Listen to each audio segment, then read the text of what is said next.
हाय everyone, अस्सलाम वालेकुम। Welcome back to my YouTube channel. आज हम आपको कॉर्ड सेट की कटिंग और स्टिचिंग फुल ट्यूटोरियल सिखाने वाले हैं।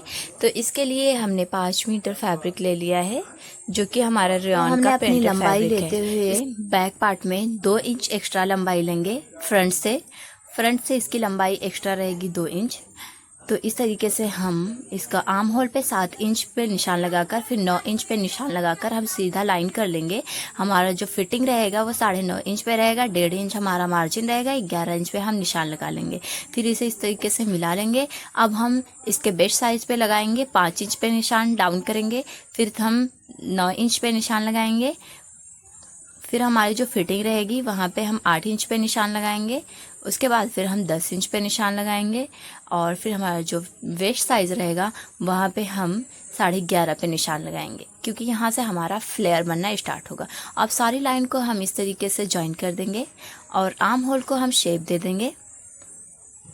आर्म होल का शेप करने के बाद हम नीचे की तरफ इसका जो फ्लेयर है उसे हम गोलाई देने के लिए ऊपर 5 इंच पे निशान लगाएंगे। ये काम हमें पहले करना होगा। फिर हमें इस तरीके से लाइन कर लेना है। फिर उस लाइन पे हम इस तरीके से गोलाई देते जाएंगे। ये गोलाई हम देकर इस पे निशान लगाकर इसे बाद में हम साथों साथ कट करेंगे। अब ऊपर की तरफ हम इसे इस तरीके से क्रॉस लगते हुए इंच टेप को निशान लगा लेंगे। अब सारे निशानों पे हम इसकी कटिंग कर लेंगे। इससे हमारी परफेक्ट कटिंग और हमारा जो कॉर्ड सेट है वो परफेक्ट सिलाई आएगी। अब हमने इसका फ्रंट पार्ट लिया हुआ है। फ्रंट पार्ट पे हम बैक पार्ट को इस तरीके से रखेंगे। आर्म होल को 2 इंच जो हमने एक्स्ट्रा रखा था उसको ऊपर की तरफ रखते हुए इसे कट कर लेंगे। हमारा पीछे का आगे का जो आर्म होल है वो 7 इंच रहेगा, यानी कि हमारा आगे और पीछे दोनों 8 इंच होना चाहिए, क्योंकि हमारा जो आर्म होल की चौड़ाई है वो है 8 इंच का। अब हम 2.5 इंच पे निशान लगा लेंगे और फिर नीचे की तरफ 1/2 इंच निशान लगाकर इस तरीके से तिरछा करते हुए निशान लगाकर इसे कट करके निकाल देंगे। जो हमारा शोल्डर डाउन होता है, दोनों को एक साथ रखते हुए हमने कट कर लिया है। 3 इंच गहराई देते हुए 2.5 इंच की चौड़ाई पे इस तरीके से हम गोलाई करते हुए इसे भी कट कर लेंगे। जो कि हमारा ऊपर का कॉलर बनेगा, उसके लिए हम ये गोलाई देंगे। ये हमने आगे की तरफ 3 इंच गहराई दी हुई है। पीछे की तरफ हम 1 इंच पूरा डाउन करते हुए निशान लगाएंगे और फिर 2.5 इंच तक निशान लगाकर इसे भी इस तरीके से गहराई देते हुए कट कर लेंगे, जिससे हमारा कॉलर अच्छे से बैठ जाएगा और अच्छी फिनिशिंग आएगी और हमारे पहनने पे भी वो अच्छा सा लुक आएगा। ना आगे की तरफ जाएगा ना पीछे की तरफ। इस तरीके से हम इसे 20 से कट लगाकर इसे अलग कर देंगे दोनों पार्ट को। फ्रंट में ये काम करना है, बैक में नहीं। तो इस तरीके से हमने दोनों पार्ट को अलग कर लिया है। दोनों पार्ट को अलग करने के बाद हम इन दोनों पे पट्टियां लगाएंगे। जो बीच के साइड में होगा तो वो हम बाद में करेंगे। पहले हम इसकी स्लीव्स की कटिंग करेंगे। स्लीव्स के लिए हम 18 इंच की लंबाई लेंगे। अब इसके हमने इस तरीके से पूरी स्लीव्स को कट कर लिया है और हमने बीच में एक नॉच लगा देंगे, जिससे हमें दोनों तरफ का हाफ हाफ हो जाएगा। अब हमें आगे इस तरीके से दोनों तरफ हम एक एक चुन्नटे डालेंगे ऊपर के साइड और ये हम कफ अपना बनाएंगे। तो पहले हम इसको पट्टियां लगा लेंगे।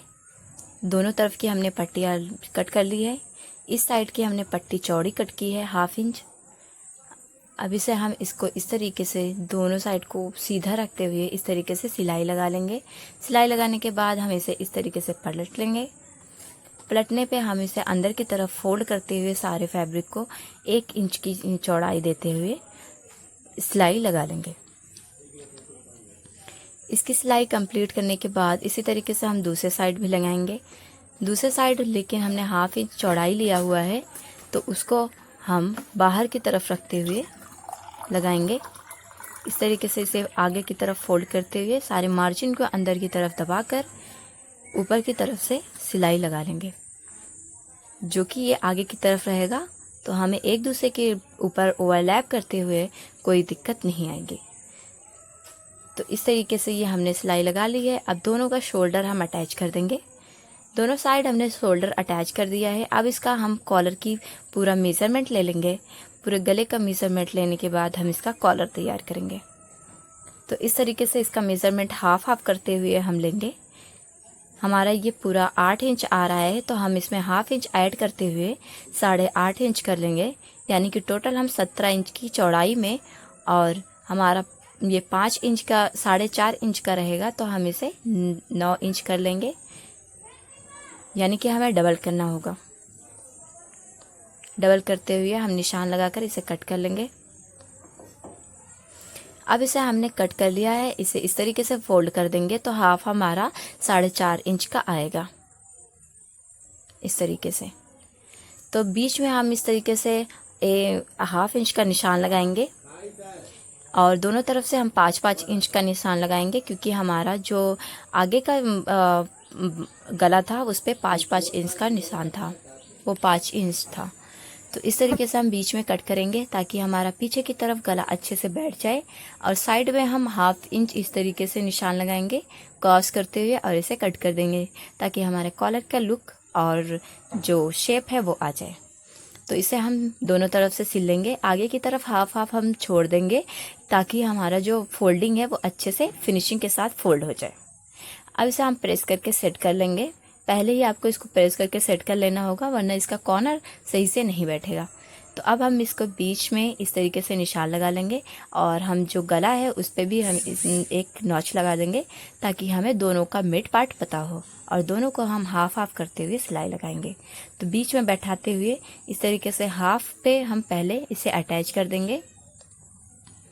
जब तक हम ये सिलाई कर रहे हैं तब तक हमारे वीडियो को आप लाइक कर लें और सब्सक्राइब कर लें, और जिसको ज़रूरत हो उसको शेयर भी करें। तो हमने हाफ पे सिलाई लगाकर उसे डबल सिलाई कर लेंगे। डबल सिलाई करने के बाद दूसरी तरफ हम इसी सिलाई को ऐसे लाते हुए इस तरफ भी हम इसे सिल लेंगे।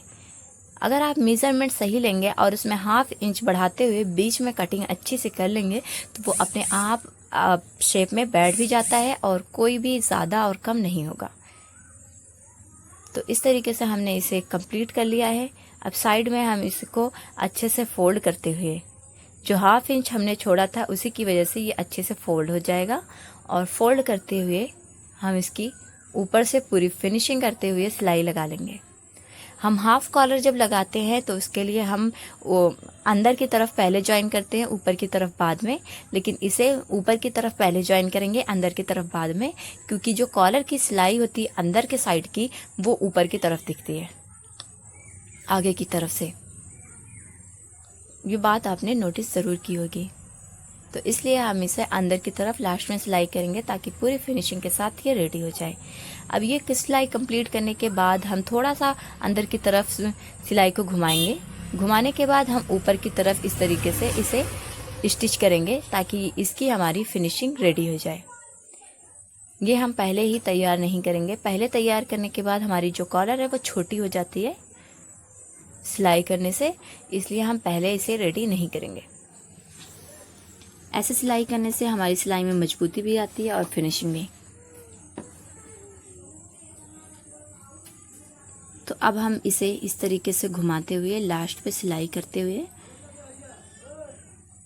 हम सिलाई को काट लेंगे, और यहाँ पे हमारे जो कॉलर है वो बनकर रेडी हो जाएगी।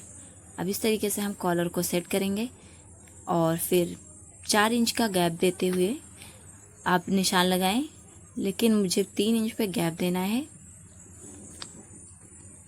तो अब हम इसे इस तरीके से रखकर जो हमने 3 इंच पे निशान लगाया है वहीं पे हम सिलाई लगाना स्टार्ट करेंगे। ये हम 3 से 4 इंच पे लगा सकते हैं। 4 इंच भी कोई बड़ा नहीं होता है। इस तरीके से हम इस पर सिलाई लगा लेंगे, और नीचे की तरफ हम थोड़ी सी प्लेकेट छोड़ देंगे।